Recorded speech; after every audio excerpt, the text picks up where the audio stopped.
One of the top remaining vacancies in President-elect Donald Trump's proposed cabinet is his Treasury Secretary.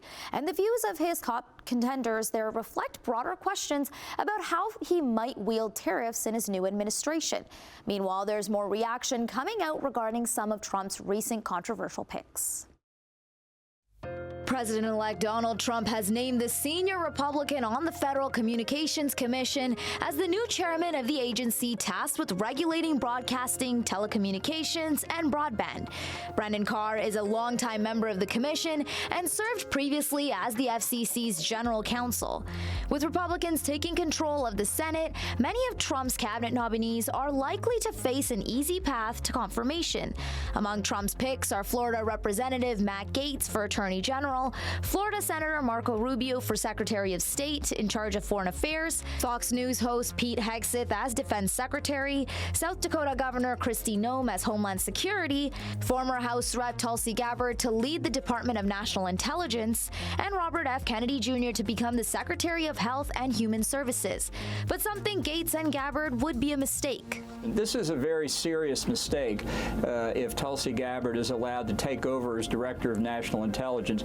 To begin with, she has zero experience dealing with the intelligence community. I do believe that a sufficient number of Republican senators would say they will not abandon the separation of powers. They will see Gaetz as the threat that he is to the kind of professional Justice Department we want. If the complaint from Trump is the Department of Justice has been politicized by the Biden administration, then the remedy is depoliticize it. Matt Gaetz is exactly the opposite of that.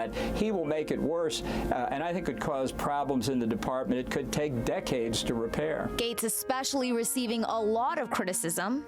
It has to do with him as a member of Congress.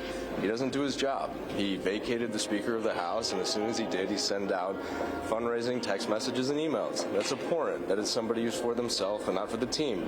This has nothing to do, except for anything, about his job as a member of Congress and nothing else, and I've made that clear, and I've said nothing different. But as you can see, I'm not the only one who thinks this way. I just say the quiet part out loud, and I wish other of my colleagues would have the same courage to do so. Trey Gowdy, Doug Collins, I mean, there were a lot of other people that I would have selected, but I'm not Donald Trump, and he's the president. He's got the right to select his cabinet. A big question is whether some of his controversial nominees will receive enough confirmation votes from the Senate.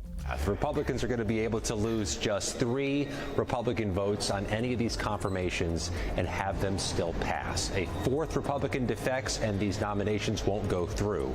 So that's the pressure they're under as they begin to consider. In January, Pete Hegseth for Defense Secretary and Matt Gaetz for Attorney General.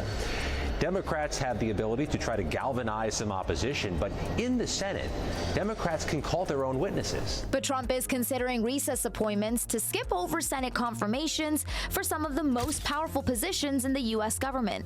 He demanded that Republican leaders in the Senate agree to allow recess appointments as he fills out his administration. It would be a significant shift in power away from the Senate, but Trump is returning to Washington with almost total support from his party.